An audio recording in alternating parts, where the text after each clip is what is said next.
Industries minister Harshvardhan Chauhan ने फिर रखा हाटी समिति की दुखती रग पर हाथ। मंत्री बोले गरीबों से चंदा जुटाए जाने के बावजूद नहीं की गई हाई कोर्ट से स्टे वैकेट करवाने की ईमानदार कोशिश। गिरिपार क्षेत्र के शिलाई के विधायक चौहान बोले मैं अकेले दे सकता हूं कोर्ट अथवा वकील का खर्चा। हर्षवर्धन अथवा कांग्रेस समर्थकों द्वारा गठित हाटी कल्याण मंच का प्रतिनिधिमंडल एडवोकेट जनरल से भी मिलवाया। मूल हाटी समिति के पदाधिकारी डॉक्टर रमेश सिंगटा ने वीडियो जारी कर खोली मंत्री के दावों की पोल। हाटी समिति को भाजपा की टीम बताकर उद्योग मंत्री इससे पहले भी दे चुके हैं। अगले विधानसभा चुनाव के लिए खुली चुनौती। महाकुंभनियों में लिए गए डिसीजन के मुताबिक 55 साल पुरानी एसटी स्टेटस की मांग पूरी होने पर पिछले विधानसभा चुनाव में हाटी समिति ने दिया था भाजपा को समर्थन। गत 1 से 3 जनवरी तक उपमंडल संगड़ा में 100 से ज्यादा एसटी सर्टिफिकेट इशू हुए तो हर्षवर्धन चौहान के हलके में सिंगल डिजिट में बताई जा रही है इस अवधि में जारी प्रमाण पत्रों की संख्या। ये बात ठीक है कि बीजेपी के कुछ लोगों ने इसको हाईजैक करने की कोशिश की और समय समय पर सरकार और मुझे बदनाम करने की कोशिश की है।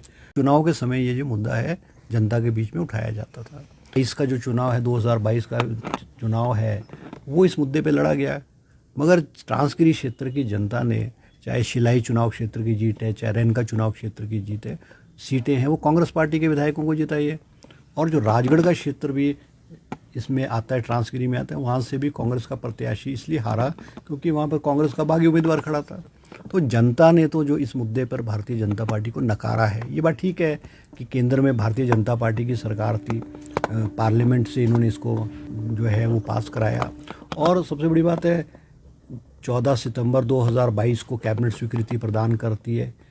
चुनाव के दौरान इन्होंने ये कहा कि हो गया, मगर चुनाव के बाद दिसंबर के महीने में लोकसभा इसको पास करता है और 1 साल बाद जो है वो राज्यसभा सितंबर के महीने में 2024 में इसको पास करती है। अब बहुत सारे लोगों का ये भी मानना है कि जो हाटी समिति है जो भारतीय जनता पार्टी का पिट्ठू बनी हुई है वो इस लड़ाई को कोर्ट में जो है लड़ने में सक्षम नहीं रहे हैं और 1 साल से स्टे विकेट नहीं करा पाए हैं। और फिर सबसे बड़ी बात है कि आप इस केस के नाम से, हाटी के नाम से आप जनता से पैसा इकट्ठा कर रहे हो। कभी ये कहते हैं कि सुप्रीम कोर्ट के लिए पैसा दे दो। भाई सुप्रीम कोर्ट तो आप बाद में जाओगे, पहले हाई कोर्ट की लड़ाई तो आप ठीक ढंग से लड़ो ना। आप ये मान रहे हो कि हाई कोर्ट में हम हार जाएंगे और सुप्रीम कोर्ट जाएंगे, ऐसा नहीं है। सुप्रीम कोर्ट की बात सिर्फ इसलिए करते हैं क्योंकि उन्होंने अपनी राजनीति रोटियां सेकनी है। जनता से पैसा केस वकीलों को देने के नाम से और पैसा एकत्रित किया जा रहा है। मैंने खुद कहा कि भाई आप जनता से, आम आदमी, गरीब आदमी से पैसा नहीं लीजिए। जो भी पैसा वकील के लिए लगेगा मेरे से लीजिए। हम अब आने वाले समय में, अभी हमारी हाटी समिति ने मीटिंग की, हम भी एक हाई कोर्ट के एक बड़े वकील को हम एंगेज करने जा रहे हैं ताकि वो इस केस की पैरवी जो है वो ठीक ढंग से की जाए, मजबूती से की जाए। हर्षवर्धन चौहान के लिए आप हाटी भी ले आए और हराने के लिए प्रश्न पूछता हूं हाटी समिति के लोगों से, क्या आप हिमाचल प्रदेश के मुख्यमंत्री से कभी मिले हो? नहीं मिले हैं।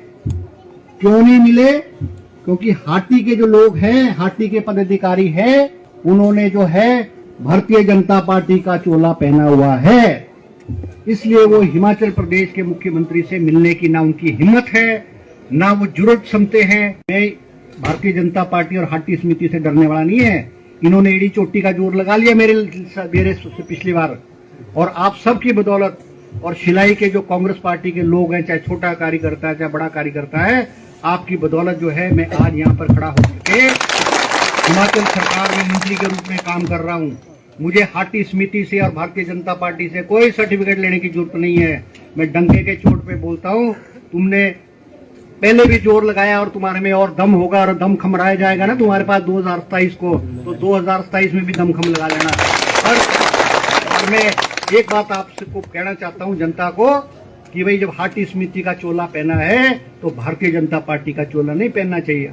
जरा ये तो बता तूने आग ये कैसी लगाई,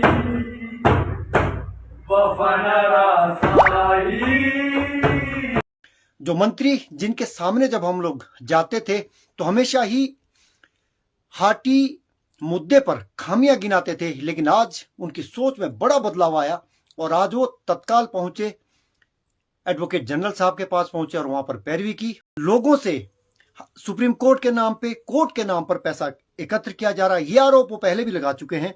और स्टे वेकेट करवाने के कोई प्रयास नहीं किए जा रहे हैं, ये कैबिनेट मंत्री कह रहे हैं।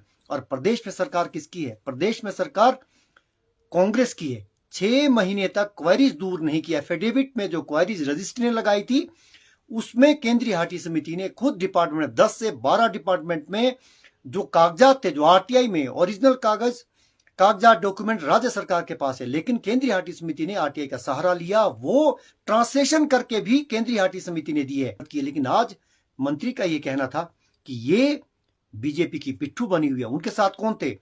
हाटी मंच, इन्होंने कल्याण मंच अलग से गठित कर रखा, ये इनका कहना था। हालांकि उसको भी मंत्री जी समिति ही कह रहे थे, लेकिन वो समिति नहीं, वो मंच है जो कुछ समय पहले गठित हुआ था।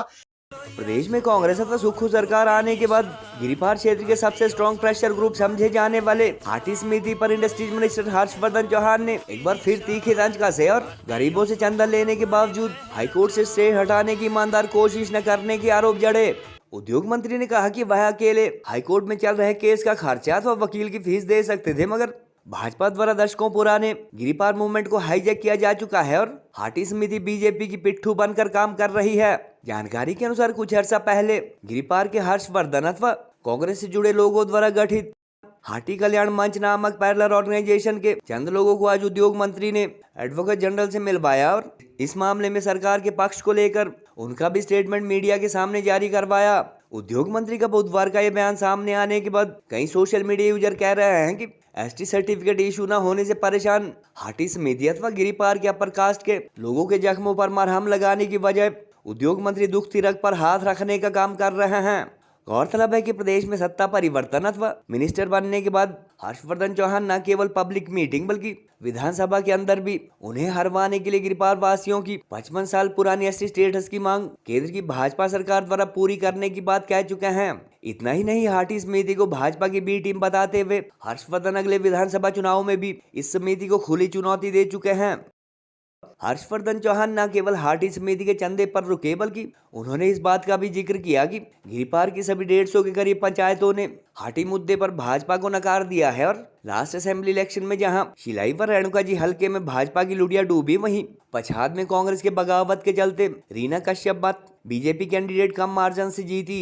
हर्षवर्धन चौहान के नए स्टेटमेंट के बाद हालांकि हाटी समिति अध्यक्ष डॉक्टर रामीचंद कमल व महासचिव कुंदन शास्त्री का बयान सामने नहीं आया है, मगर हाटी मंच के प्रवक्ता डॉक्टर रमेश सिंगटा ने एक वीडियो स्टेटमेंट जारी कर इंडस्ट्रीज मिनिस्टर के दावों की पोल खोली है। सिंगटा ने कहा कि गिरिपार से ही संबंध रखने वाले उद्योग मंत्री ने कब कब हाटी समिति को समर्थन दिया है और कब कब आंदोलन को कमजोर करने की कोशिश की है, ये गिरिपार की जनता बखूबी जानती है। गौरतलब है कि गत वर्ष 4 अगस्त को महामहिम राष्ट्रपति अथवा केंद्र सरकार द्वारा नोटिफिकेशन जारी किए जाने के बाद कई माह तक जहां हाटी समुदाय को प्रदेश सरकार द्वारा क्लेरिफिकेशन मांगे जाने के चलते एसटी सर्टिफिकेट इशू नहीं हुए, वहीं 1 जनवरी को प्रमाण पत्र जारी होना शुरू हुए तो 3 को हाई कोर्ट से स्टे आ गया। बहरहाल गिरिपार वासियों द्वारा वर्ष 1967 से की जा रही एसटी स्टेटस की मांग लगभग पूरी हो चुकी है, मगर इस मामले में स्टे वेकेट होने व केस डिसाइड होने से पहले ही एक बार फिर राजनीति गर्मा चुकी है।